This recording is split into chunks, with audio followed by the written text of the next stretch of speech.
Myself and Ed Cole will be hosting the head coach of ACU football, Jeff Bowen, and one of our players of the week. There's so many to choose from, but Riley Tucker has taken the time to join us here tonight. So we'll talking about the big win over Lyon College, and we'll weave in some game highlights and have conversation with these two fine gentlemen here, as well as my co-host here, Ed Cole. So let's begin. First and foremost, Coach Bowen, congratulations. The number 24 team in the country wins again, 45-9, and you are winners of 4 straight. You're also 4-0 in the Sooner Athletic Conference, and you're now 7-1. Best start in program history.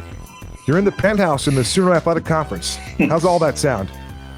It all sounds really good. You know, it's the results of a lot of hard work by the players and coaches, and that's kind of what we talk about. Don't get caught up in numbers, just get caught up in the process of becoming a better football team and a better football player. But I tell you, the view's a lot better from the top than the bottom. That's a pretty view. Yes, it is. It sure is. Let's look at some numbers. Go ahead. Go ahead, Kevin, I'm sorry. Yeah, so Coach, obviously we were in the conditions in the trenches with the weather, just like you and Riley and everybody else was yesterday. How'd you deal with the inclement weather and dealing with everything you had to do from a physical standpoint and trying to shake off everything you had to do to deal with that weather and get past and get through it all and block it out? You know what's funny about the whole thing, Ed, is our players never brought it up once. Not once. We moved our pregame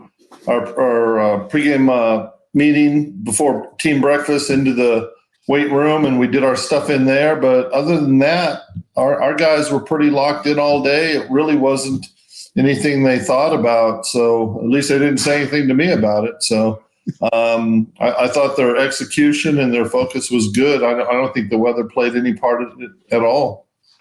To pick up on that, Ed, we saw Tyler Duncan on the sidelines. Tyler Duncan was in short pants, short sleeve shirt. Obviously had his arm in a sling, but TD was out there like it was just ho-hum, just another day, just another fall day in February. Yeah, it's well, the bottom line is our guys have to be used to that anyway. Our conference is in the Midwest, and their weather is different than ours anyway. Most of the time when we play in those areas, even in the fall, it's cool, windy, sometimes rain. I mean, what was that? In 2015, we played in the aftermath of a hurricane when we went and played Texas College. So we can't make excuses about that because we're going to have to play in it. Call me soft, but I was chilled to the bone myself upstairs there. We had a little space heater, Ed and I did. We tried to share it, and it gave us enough temperature to do nothing, absolutely nothing. Didn't even warm up my shoelaces. That's how cold it was. But anyway, back to the game. 45-9. Let's start with the defense. Riley Tucker over here is a big part of that defense, but I want to start off with the Deans. These Deans are incredible. 19 combined tackles. They were just part of the success that you had. But Coach Keith Sewell, your defensive coordinator, among others on that coaching staff, you guys are doing a whale of a job stopping the football. I think our defensive staff has done a great job finding what our niche is, finding what we're good at. Sometimes less is more. There's a lot of ways to win football games, and there's also a lot of ways to lose football games when you try to do too much. And our guys have our defense playing outstanding right now. And the key is my big thing. I'm old school. Get them aligned, get them to know their assignment, and then run like heck to the football. And when you watch us on film, that's what our guys are doing right now, and it's fun to watch. They're really getting after it. Riley, I'm going to play a highlight, and I want you to break it down. It involves you, so let's sit back and watch this highlight, and then you can break it down for us. Bradford play fake, looks left, throws the deep ball, and the ball is going to be intercepted by Tucker. How about another interception for Riley Tucker? His 12th career interception, his 6th interception of the year for Riley Tucker. And Riley Tucker is on his way to another Defensive Player of the Week honor here in the Sooner Athletic Conference. He's already won 2 in the last 3, and he's making a bid for 3 out of 4 with a pick 6 here in this one and 2 interceptions, let alone the defensive plays he's made. Tucker will take that help from number 26, DeMarcus Jones, who tipped the ball from a would-be receiver, J.D. Horn, and that allowed Tucker to get back behind him and make that interception? So there, I mean, DeMarcus Jones, as you guys said when you guys were in the booth, I mean, that was a beautiful play by him, shooting his hands up, getting his helmet on the ball, tipping it up, and just allowing that ball to tip right into my hands. But that's really you talk about the Dean brothers. The defensive line is just outstanding. Like, it's easy to cover in the secondary when you got a defensive line getting back to the quarterback in 2 seconds, 2.5 seconds to get out the ball. And there, I mean, we were just, I'm not sure what the call was there, but looked like we were just in our base coverage in the secondary, and just ball was thrown up. DeMarcus made a heck of a play on it and just tipped right into my hands. You know, you mentioned the Deans. I just got to go back to Deontay for just a second. Coach, he gets a lot of work done on special teams as well. A player that valuable on that D line, he's effective as a run stuffer, obviously getting after the quarterback, but his play on special teams is really second to none. Well, you know, our special teams coordinator, Ben Harris, and our kicking coach, Barry Bain, have done a great job with the kicking game. And what we did when we came back from fall break, we popped up some highlights of the guys at the Division I level that are going to be going in the first round of the NFL draft this year, playing on special teams at their respective universities. So if they're good enough to do it, our guys are good enough to do it, and they've bought into that. And our special teams have been getting better and better throughout this spring season. So it's a big part of what we do, and the guys are doing a great job with it. Coach, I will show you exactly how good your special teams are right now. Nestor tees this one up high, deep, end over end, and it's going to be long from his 5 to the 10, 15, 20. Bounce it out to the sideline, and the ball's ripped loose. It's another fumble, and making that hit on the football was Antonio Horrison, a special teamer right there, playing some cornerback in this game. He put a hat on the ball right there and drilled the return man. And the return man, once again, has been J.D. Horn, and that time he got separated from the football. My goodness, you talk about that hit that D. Gallen had earlier on. Antonio Horrison says, okay, I'll do you one better on a special teams stick. That's good stuff, man. I gotta say, I'm just listening in my Dre beats here. That's good stuff, man. We're having a blast, gentlemen, calling football games for Arizona Christian right now. Just have to mention that. You know, we look at some of the numbers. You know, we're going to get to the return yards. 103 return yards. Why we're going to stay while we're talking pick sixes and defensive back play. Mitchell Jackson, MJ, he's got some return game as well.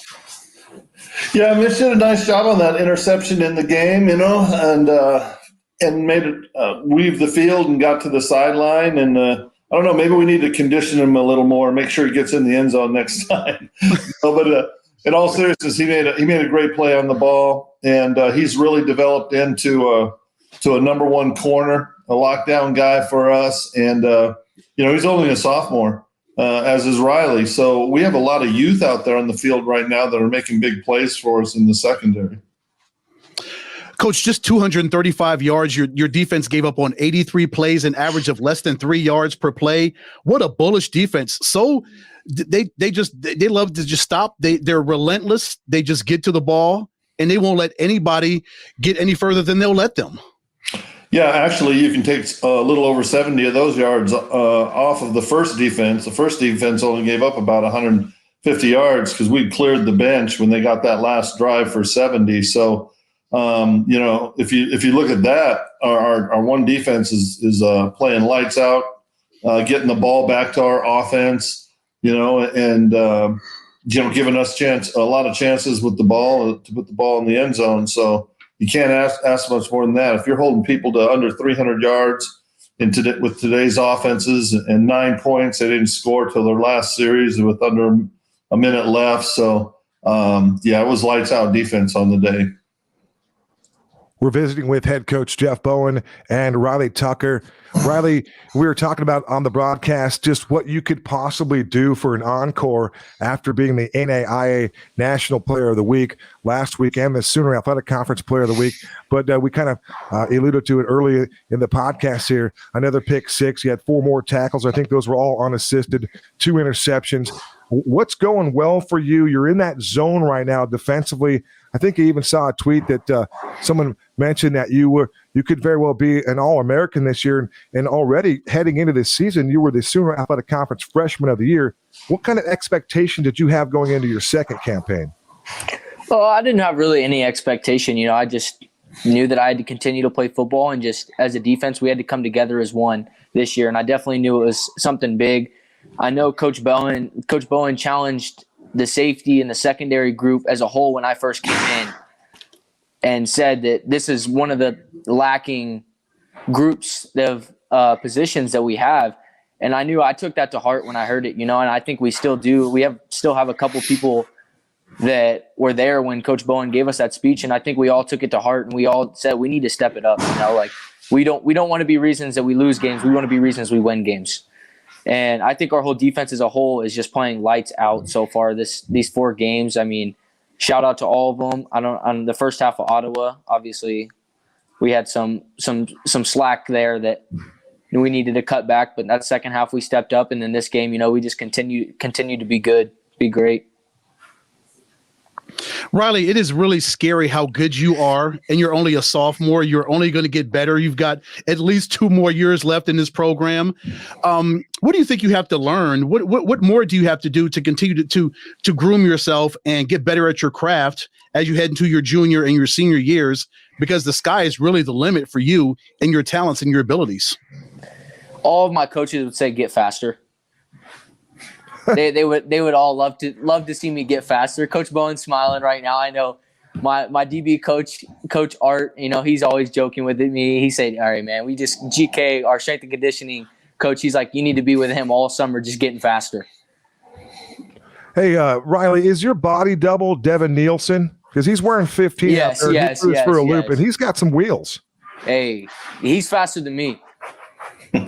He's faster than me. Coach, I wanted to ask you about the layoff. 15 weeks off, 105 days off between games from the end of November to when we started again. We resumed play in February 20th. What did this do for the mind, the body, and the soul?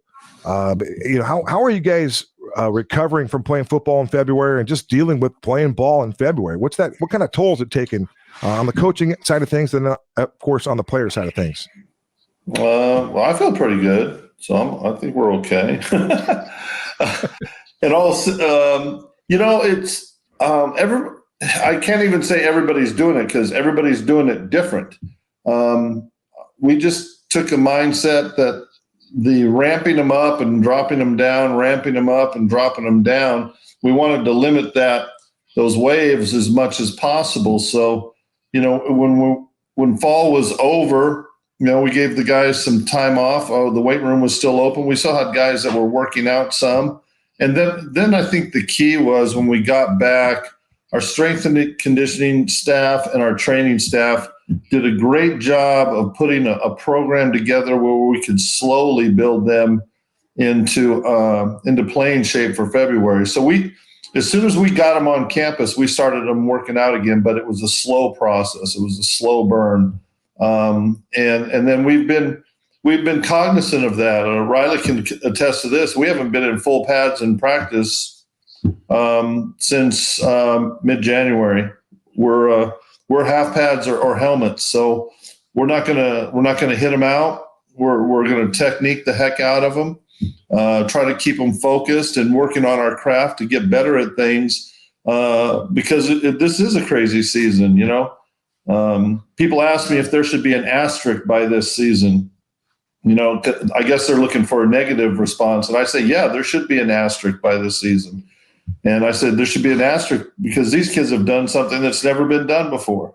I mean, this is crazy. It's a 9-month season. They've been ramped up and down twice. They're playing in 9 months, or they go through quarantine protocol and COVID protocol and isolation protocol. Oh yeah, and they're college students too, and they're doing a good job there. In fact, in the fall we had some of our best academics we've had since we've been a football program. So I definitely think there's an asterisk by this season because I think our guys have been amazing with what they've done and how they've handled things. They sure have. Yes, Riley, although you've had an incredible season so far, has this been a challenging one for you, having to play and then you stop for 3 months and then you start back over again? Of course, this is a year plus that none of us have ever seen before. This is something totally new to all of us. So how have you dealt with, again, having to start a half of a season, stop, and then start up another season? Has this been really challenging for you? It's been a little challenging, but like Coach Bowen was saying, I mean, it's fun to me. This is year-round football. You know, it's not something that we get to do every year. I mean, I haven't played year-round football since like NYS in 7th grade. So it's fun. I mean, I love football. I love being around it. I love playing it. So playing year-round, yeah. The challenging aspect is, you know, everyone's beat up, bumps and bruises, and, you know, we usually have the full 8 months or whatever to recover and then come back in August. But, you know, we only had, like Coach, you guys were saying, 150 days or something like that to recover. So, no, I mean, there's people playing with bumps and bruises, and just going to have to push through it to the end of the season and get it done then, and then right back up in the fall. Coach, you win it 45-9. You're now 6-0 all time against Lyon College. That's a nice number. But the beauty of winning 45-9 in those kind of conditions, you were able to play a lot of different bodies. I don't know how many guys you actually played, but I know on the offensive side of the ball, you were able to get 7 ball carriers involved, 9 different wide receivers, 9 different receivers caught a pass in the game. You just played a lot of different guys on the offensive line, the defensive line, linebacking core. That's one of the benefits and that you get to play so many different people in a win like that. Well, it's basically a byproduct of what we tell our guys all the time. If you show us in practice that you can play, you're going to get in the game. It's not a starters only mentality. You mentioned the Dean brothers on defense, but we actually played 10. We played 10 defensive linemen in a normal rotation. We'll play 8 defensive linemen that play a lot every game. You know, so we're always trying to give our guys an opportunity to show us that they deserve to be on the field. And when they do, they know that we're going to play them. So that's a plus. And then it also helps us, you know, stay healthy. And then when it's time for one of those guys to step up, they've been doing it. We had it this last weekend. We had some players Miles out. Smith. Yeah, you know, Miles Smith played. We on the Mendez line. Jordan Dickerson Mendez, he's contributed. You mentioned the running backs. Derek Anderson at receiver had a big game. Trent Olson got in at the Z spot and made a couple big catches. And so when the guys are getting their chances, they're contributing. So it's a team effort, and that's what we talk about all the time. Ed, roll the tape on Trent Olson. Yep, I got that tape. Let's go ahead and roll it, KD. Morales throws the ball deep, and the ball is caught by the tight end. Wearing number 88 for the Firestorm, that was Trenton Olson. So Olson, with his first catch of the season, 6'4", 195 from University Place, Washington. He was wide open, streaking down the sideline, and Shea Morales delivered a strike. Nice to see Trenton get involved, Coach. Yeah, Trent had a couple catches, and you know, he had a little mishap in the first half where he missed a block, and then when he got his next chance, he really performed well. He was blocking well. You could see that by the number of flash screens and quick screens we were running outside. Guys were blocking well for each other, and then he came up with a couple big catches. So again, another sophomore that is contributing and developing and getting in the mix for us on the field. Coach, as special as it was to have a home game yesterday, was also special because it was senior day. Talk about your seniors and the impact that they've had on this program and how special they are and how much they mean to you. Well, you're always looking for your seniors to be the leaders of your team. I mean, if you're relying on freshmen to be leaders of your team, you got trouble. So those guys are special, and they've done a nice job. You know, our 4-year guy, Matt Toda, who was a backup for a couple of years, learning the system, and now he stepped into a key role and is one of our most consistent offensive linemen. Kel McPeck transferred in, and he was a first-team All-League guy last year, and if he's not this year, I'd be astonished. He's been road grading, Coach. Just absolutely road grading. Yep, he's been killing it, and his leadership on the field and off the field is second to none. Organizing Bible studies for pregame with the players and stuff like that. I mean, he's just lights out, and it's kind of bittersweet, that you see the seniors, because there's some of those seniors that are going to graduate and move on, but because of the COVID protocols with the NAIA, some of these guys are actually going to be back with us next year and getting another year of football. Coach, you said lights out there, and that's a cue for D. Gallen. Maybe we should start referring to D. Gallen as Mr. Gallen. EC? Bradford to the air. Wide receiver screen, and he got dropped. D. Gallen over there. Meet Devontae White. D. Gallen meet Devontae White. And that was Devontae White just got flattened right there by D. Gallen. Well, hey, Devontae White meet Devontae Gallen. Arguably one of the fiercest hits we've seen this season. Yeah, what a vicious shot. That was magnificent. You talk about lowering the boom. Unreal. D. Gallen, let's play some tackle football right here. Coach, just another guy that makes plays for you, and it makes Riley Tucker's job easier having those linebackers do what they do. Yeah, D's a tough guy, and he's coming off the ACL surgery where he missed almost all of last year, and was able to come in and really worked hard at getting his speed back and his mobility, and you're starting to see the old D. Gallen on the field running around putting pops on people, and that's nice to see. He's an outstanding young man. He's one of the oldest guys on our team. He's ex-military, family man, has a couple kids and stuff like that, and he's just a quality person. Riley, when you're sitting on the sidelines watching your offense, do you marvel sometimes at what they're able to do? Yeah, I mean, I get to go against them in practice every day. Our first periods, ones against ones, and sometimes some of the things that they do, I'm just like, wow, this is crazy. You guys are mentioning the receivers. The receivers are just they get us ready in the secondary, because you said there's 9 of them that touch the field, and I get to go against probably 4 or 5 because of COVID protocols. We're cut in half, but no matter what, they're all still getting us ready, and that's like you guys were talking about Mitchell Jackson being the number 1 lockdown corner. This week he was challenged, one-on-one with their guy. Take away their guy and we'll be fine. And all week I was talking to Mitch. He was going against Trent, John Cole, all of them. I'm like, where you're going against better guys in practice than you're going to be in the game. Like, how do you feel about that? And he's like, oh, it's good. I'm like, it's the preparation we get from our offense is just amazing. Coach, I would like to ask you how the health is of some guys. In particular, Aiden Quinn. He took a shot late. It seemed like there was maybe some contention to that. I know Cole Davis delivered some punishment at the goal line and knocked Sinet down to his keister, and he was running the mouth quite a bit in that second half. But then he put a shot on Aiden Quinn. And so just want to make sure how's Aiden doing, and we'll check in health-wise on some other guys as well. Aiden's doing fine. In fact, we saw him out at dinner where we went after the game on Saturday, and he's fine. He, our team doctor is on the sideline, and him and Travis's staff checked him, and everything's good. They kept an eye on him all weekend and make sure everything's good, and he'll be ready to go when we play Sagu in 2 weeks and stuff. So it was a big time hit.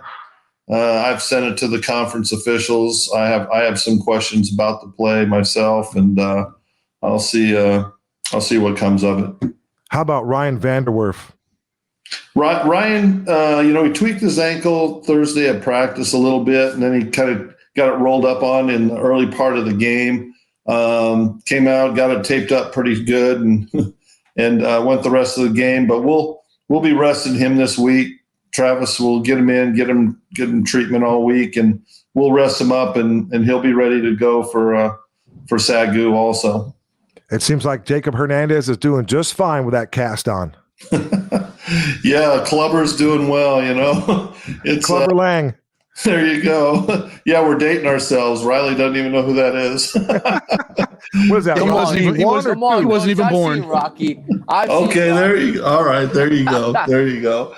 But Jake's doing well. He's adjusted to playing with it. He wears it all the time, and then he has to wear it padded in practice. So he's gotten used to it. He'd probably have a couple interceptions if he didn't have the club on there. So he's our sideline to sideline leading tackler on the team, all that kind of good stuff, and he's doing a great job. So again, he's ready to go, and we're excited about the next 2 weeks of preparation. Last one on the injury front, Tyler Duncan. Again, we saw him on the sidelines again. He's in the middle of everything out there, getting plays directed for your offense, working with Coach Kreck and Coach Coop. But he's just been a tremendous leader. He's not going away. He continues to work, and hopefully he's on a speedy recovery to see him in August. When you watch Tyler Duncan, you're seeing what a true leader is. There's no pouting in him. Here's a young man who was the number 2 quarterback in the conference last year as a freshman, got thrown into the fire, worked his tail off to come back and really be a leader of our offense. And he was putting up some big numbers. And instead of going down and pouting about it and being, feeling sorry for himself, he's out there helping the quarterbacks. He's still leading by example. He comes to every practice, and while doing his rehab. He's rehabbing now, and it was a nasty break. He had 5 different spots in that collarbone that were busted up, and had to put some plates and pins in there and stuff like that. So he's all about it. He's a firestorm through and through. Coach, we'll stay in the quarterback room and we'll play a highlight from Shea Morales' touchdown run, and then we'll have you come back and talk about Shea and the influence that Tyler Duncan has had on him and what you're seeing so far from Shea Morales, because he was also thrown into a tough position with Tyler's injury. So we'll play this highlight and then we'll have you come back and talk about Shea. Ed, if I could just interrupt for just 1 second. Yeah. On that play before Morales eventually scored the touchdown, you guys were denied at the goal line twice by Cole Davis. Great defense up front by the Scots. One of the rare times they were there to defend. But then just so easy for Coach Kreck to make another call, or our offensive coordinator. Which one of you gentlemen made another brilliant call? And here it was, Shea Morales with his feet this time. And this time it'll be Shea Morales on the quarterback keep, and he'll scamper into the end zone from 1 yard away for the ACU Firestorm touchdown. And it's now 37-3 with the point after try upcoming here. That was just too easy. Again, they kept going to Cole Davis, and then the timing, great offensive play call there, the adjustment as Morales just kept that one in and did his best, Tyler Duncan, to break the play on the goal line and score a touchdown for Shea Morales.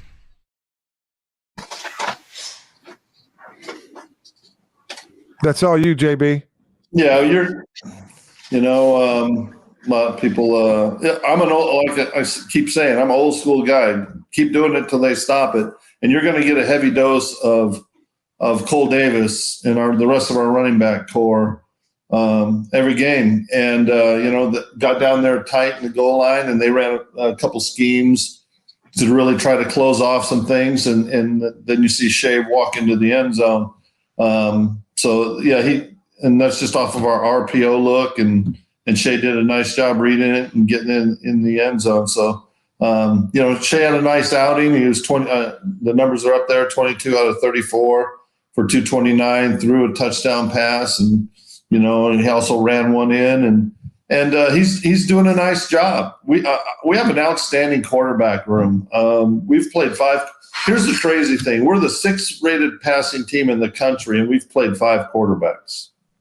That's ridiculous. Nobody does that. And it just goes to show what great work Coach Kruk does in the quarterback room, and the quality of young men that we've brought in, that we've recruited in. They're outstanding, and when they're called on, they're performing. And it's just one of those crazy years where we've had to call on a lot of different guys to contribute, and they're stepping up and getting it done. And I've got 2 more quick ones, but go ahead. You're on mute. Guess it would help to unmute myself. It's on you, KD. Go ahead, brother.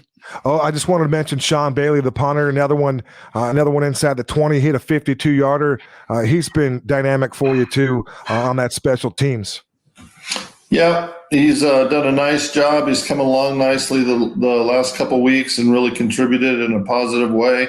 And that's what you got to do. I mean, I'm not into coddling or babying kickers and punters and all that kind of stuff. The bottom line, they have a job to do just like everybody else on the team, whether you're the starting punter or the starting middle linebacker or starting free safety. You got a job, get your job done.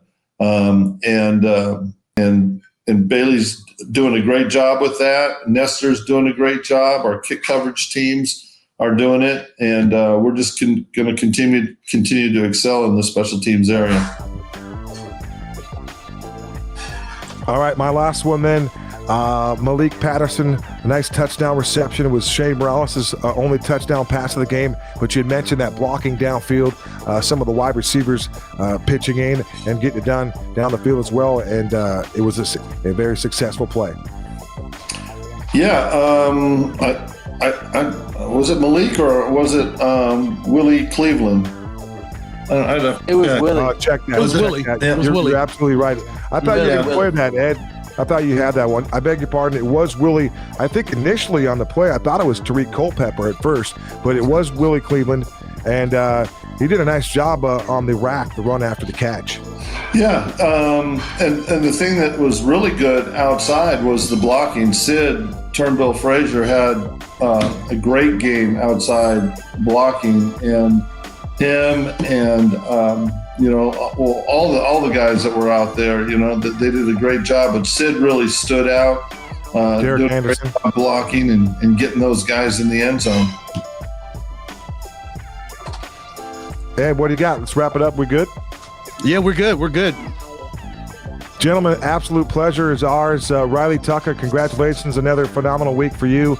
I know the numbers don't mean a lot, but you're third on the team in tackles now. You lead the team in picks, maybe defensive touchdowns. We've had a blast watching you stay in that zone. And Coach Bowen, just the beat goes on. Keep on keeping on. That's the plan. We're just going to keep working, keep doing what we do. Faith, family, future football. Pray it up, play it up. That's what we're going to do. Ed, thank you so much for your hospitality here, putting this together for us. And everybody stay healthy, and we'll check in with you guys here in a couple weeks. Yep, we'll see you at Sagu. Very good. Thank you, Coach. Thank you, Riley. Thank you, Ed. Thank you, Kevin. You're welcome. Thank you, JB. You got it, buddy. Ed, love the program. Love the highlights. That was awesome. And, of course, Jeff Bowen and the mention of all of his coaches and Riley Tucker. Those guys were on point tonight, as they always are. And it's just been a pleasure to put this together with you and collaborate this fine Eye of the Storm podcast. And what it does, it just shows the quality of Coach Bowen and the ACU football program, that they were able to take time on a Sunday night. Coach Bowen and Riley Tucker were able to, take some time away from their family and come on with us for a half an hour and recap Saturday's win, a big win over Lyon, pushes their record to 7-1. They're 4-0 in the SAC. And it's a great win as they get ready for a bye week before they hit the road for 2 games. Phenomenal, man. We've had a good time. That cold, that was bitter cold for me. Bitter cold. Yep. But it's what we do. Until next time. So long for now, my friend. Yeah. Thank you, Facebook. Thank you, Twitter, for tuning in to the Eye of the Storm podcast. Good night. Good night.